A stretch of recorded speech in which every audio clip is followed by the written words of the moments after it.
Ibu Megawati yang merupakan incumbent kalah. Dan SBY JK berhasil memenangkan Pilpres 2004. Begitu rumit kala itu. Dan kita melihat bagi seorang Megawati yang juga seorang ibu, tentu tidak mudah melupakan semua ini.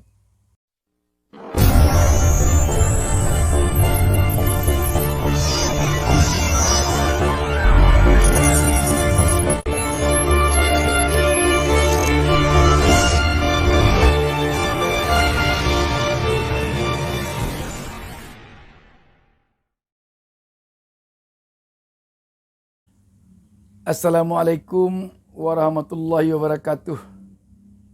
Jumpa lagi dengan saya Bustami Narda. Pada kesempatan ini saya mendoakan kepada Allah Subhanahu wa taala, Tuhan Yang Maha Esa, semoga kita seluruhnya penonton channel YouTube Bustami Narda berada dalam lindungan Allah Subhanahu wa taala, Tuhan Yang Maha Esa. Dan semoga kita semakin sukses. Sahabat BN yang berbahagia, hal menarik di dunia perpolitikan kita lagi-lagi muncul ke permukaan sejak beberapa hari ini. Dan pada intinya, Partai Demokrat terlihat punya kesempatan jadi perbincangan di tengah-tengah publik. Kali ini adalah membuka kembali tabir lama yang sudah hampir tertutup karena banyaknya lampiran-lampiran perpolitikan yang membuat semuanya itu seakan-akan telah berada dalam lembaran masa lalu. Tetapi sekarang lagi-lagi terbuka kembali.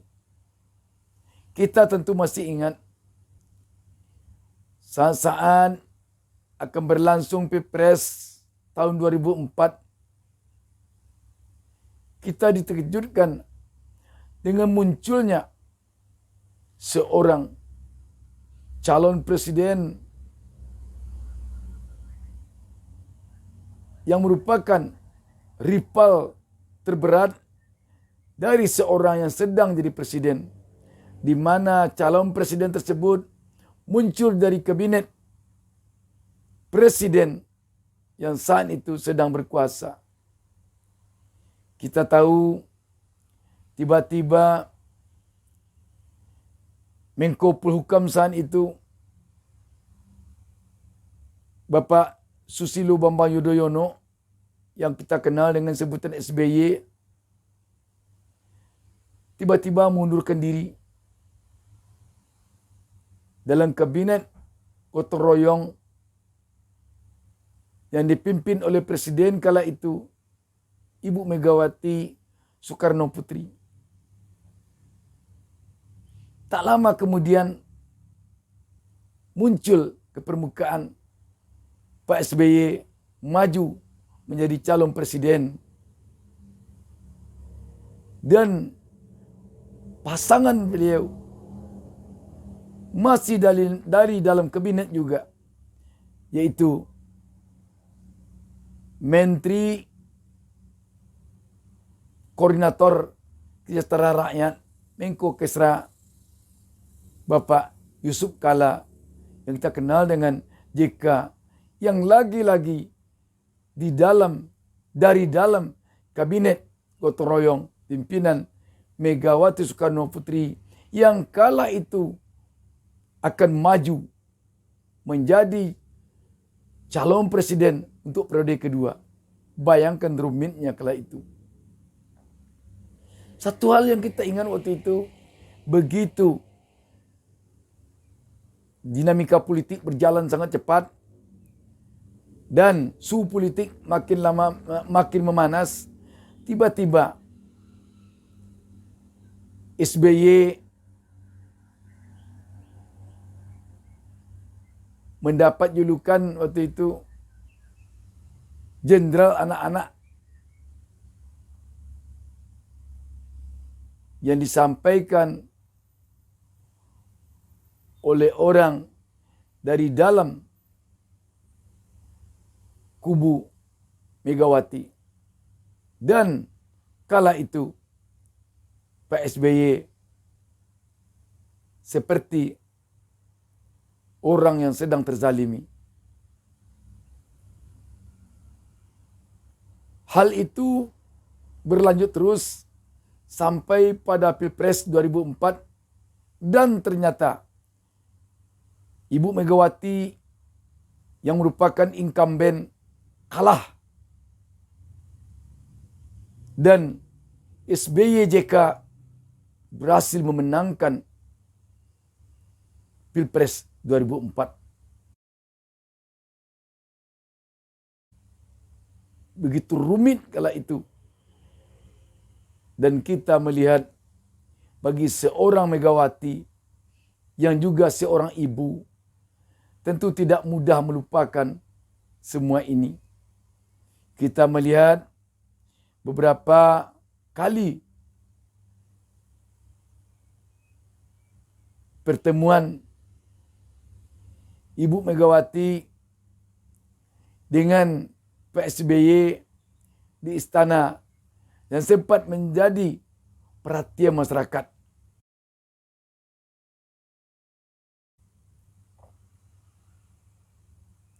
Sekarang hal itu tiba-tiba muncul kembali.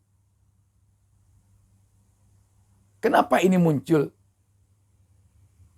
Ini berawal dari pernyataan yang disampaikan oleh seorang mantan sekjen Partai Demokrat, Marzuki Ali, yang mengatakan bahwa suatu kali Bapak SBY pernah menyampaikan kepadanya tentang Ibu Megawati bakal kecolongan 2 kali. Ini yang bikin orang-orang di kubu Partai Demokrat dan di kubu Partai PDI Perjuangan saling kemukakan statement. Dalam ini saya ingin bacakan pemberitaan tentang hal ini. Ini ada sebuah berita dari Indonesia Times. Luka lama Megawati SBY saat Pilpres 2004 kembali dibahas, picu ketegangan Demokrat dan PDIP. Berita tanggal 18 Februari 2021. Indonesia Times. Luka lama Ketua Umum PDI Perjuangan Megawati Soekarno Putri terhadap Susilo Bambang Yudhoyono SBY yang menjadi rahasia publik jelang pemilu Presiden 2004 kembali terangkat. Hal ini disebabkan oleh kalimat yang terucap dari ex-Sekretaris Jenderal Partai Demokrat 2005-2010 Marzuki Ali. Dalam perbincangan yang diunggah di channel YouTube Akbar Faisal Answer Search pada 11 Februari lalu, Marzuki menceritakan jika sebelum pemilu 2004, Susilo Bambang Yudhoyono atau SBY pernah mengatakan bahwa Megawati yang kala itu juga presiden petahana akan kecolongan 2 kali. Pak SBY menyampaikan, Pak Marzuki Ali, saya akan berpasangan dengan Pak JK esok kala. Ini Bu Mega akan kecolongan 2 kali ini. Kecolongan pertama dia SBY yang pindah. Kecolongan kedua dia SBY ambil Pak JK. Itu kalimatnya, ujar Marzuki Ali. SBY sebelumnya adalah Menko Polhukam dalam kabinet gotong royong Megawati Namun ia memutuskan mundur dan maju menjadi penantang dalam Pilpres langsung pertama di Indonesia bersama Partai Demokrat. Kala itu Mega yang maju sebagai petahana dalam Pilpres 2004 bersanding dengan Hasyim Muzadi. Hingga akhirnya Pilpres 2004 mengantarkan SBY dan JK atau Yusuf Kala sebagai pemenang. Terkait pernyataan Marzuki itu, lantas membuat para politikus PDI Perjuangan dan Demokrat memberikan tanggapan. Salah satunya yakni Sekretaris Jenderal PDI Perjuangan Hasto Kristianto. Hasto mengatakan dengan menyatakan itu sebagai bukti bahwa selama ini SBY memang memiliki desain untuk melakukan misi pencitraan. Dalam politik, kami diajarkan moralitas politik yaitu satunya kata dan perbuatan. Apa yang disampaikan oleh Marzuki Ali tersebut menjadi bukti bagaimana hukum moralitas sederhana dalam politik itu tidak terpenuhi dalam sosok Pak SBY, kata Hasto dalam keterangannya. Terbukti bahwa sejak awal Pak SBY memang memiliki desain pencitraan tersendiri, termasuk istilah kecolongan 2 kali sebagai cermin moralitas tersebut, sambungnya. Lewat cerita Marzuki, kata Hasto, rakyat bisa memberikan penilaian tentang tuduhan SBY yang merasa dizalimi oleh Megawati di masa silam. Menurut Hasto, SBY lah yang justru menzalimi dirinya sendiri demi politik pencitraan. Ternyata kebenaran sejarah membuktikan bahwa Pak SBY menzalimi dirinya sendiri demi politik pencitraan, kata Hasto. Di sisi lain, Ketua Badan Pemenangan Pemilu DPP Partai Demokrat Andi Arief juga ikut angkat bicara. Marzuki mengarang bebas. Lebih mengejutkan saya, ternyata ada dendam PDI Perjuangan terhadap SBY karena sebagai menantu Jenderal Sarwo Edi Wibowo, dendam ideologis tuturnya. Lebih lanjut, ia meminta agar Hasto tak membenturkan SBY dan Mega selaku tokoh senior yang banyak berjasa bagi Indonesia. Sebaiknya Sekjen PDIP Hasto Kristianto jangan membentur-benturkan mantan Presiden Ibu Mega dan Pak SBY. Biarlah mereka berdua menjadi panutan bersama sebagai yang pernah berjasa buat sejarah politik kita, kata Andi lewat akun Twitter pribadinya. Kader Partai Demokrat sejak lama didoktrin untuk tidak membuli mantan presiden, sambungnya. Di ini kata berjawab gayung bersambut antara Sekjen PDIP Pak Hasto dengan seorang Andi Arief dari Partai Demokrat. Inilah persoalan politik, inilah dinamika politik. Di satu saat terjadi hal-hal yang di luar dugaan, tetapi itu terjadi. Dan lagi-lagi di dunia politik memang tidak ada lawan yang abadi, tidak ada kawan yang abadi. Yang abadi hanyalah kepentingan. Apabila kepentingan sama, maka bisa bersama. Apabila kepentingan berbeda, maka harus bercerai. Namun dalam hal ini, tentu rakyat berharap bagaimana agar dua pemimpin besar ini, dua tokoh bangsa yang sangat disegani ini bisa akur dan tidak terpancing oleh pernyataan-pernyataan yang beredar di tengah-tengah publik sekarang ini. Kalau kecolongan di dunia politik untuk mengobatinya, untuk melupakannya memang tidak mudah. Tetapi apakah benar begitu? Tentu perlu juga ini ditelisik lebih jauh. Sebab kepastian di dunia politik sulit sekali ditemukan. Sebab politik sulit mengenal hitam putih. Di dunia politik yang banyak abu-abu. Namun kita tahu semenjak Partai Demokrat mencuat ke permukaan dalam kasus rencana kudeta dan tanda petik beberapa waktu lalu atau beberapa hari lalu. Demokrat sampai sekarang masih menarik untuk jadi perhatian publik. Apalagi mantan sekjen Partai Demokrat Bapak Marzuki Ali yang dengan keras kita perlihat kemarin ini membantah keterlibatannya dengan rencana kudeta atau pengambil alian kepengurusan partai tersebut. Namun dengan adanya pernyataan beliau ini tentu masyarakat bertanya lagi, bagaimana sesungguhnya? Namun demikian, lagi-lagi politik tidak mengenal hitam putih. Memastikan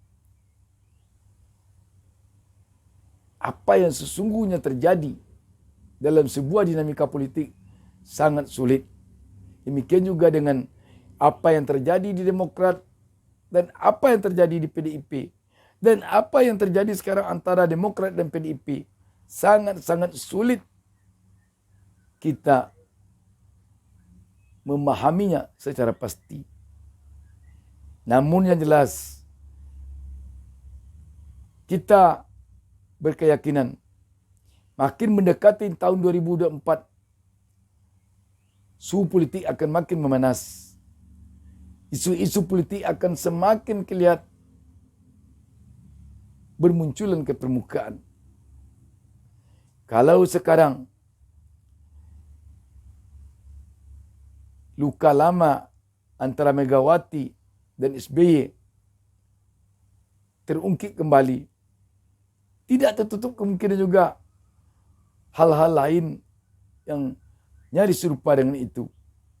Bisa saja peristiwa batu tulis antara Ibu Megawati dengan Bapak Prabowo Subianto sangat-sangat fenomenal, yang sangat menarik perhatian dulu.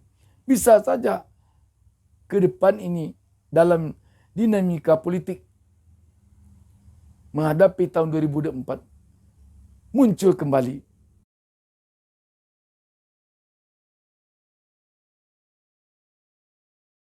Dan banyak lagi yang lain. Mari sama-sama kita lihat, mari sama-sama kita perhatikan. Kita rakyat tentu akan melihat ini sebagai orang yang berada di bumi persada, yang sesama anak bangsa. Semoga demikian. Terima kasih. Wassalamualaikum warahmatullahi wabarakatuh.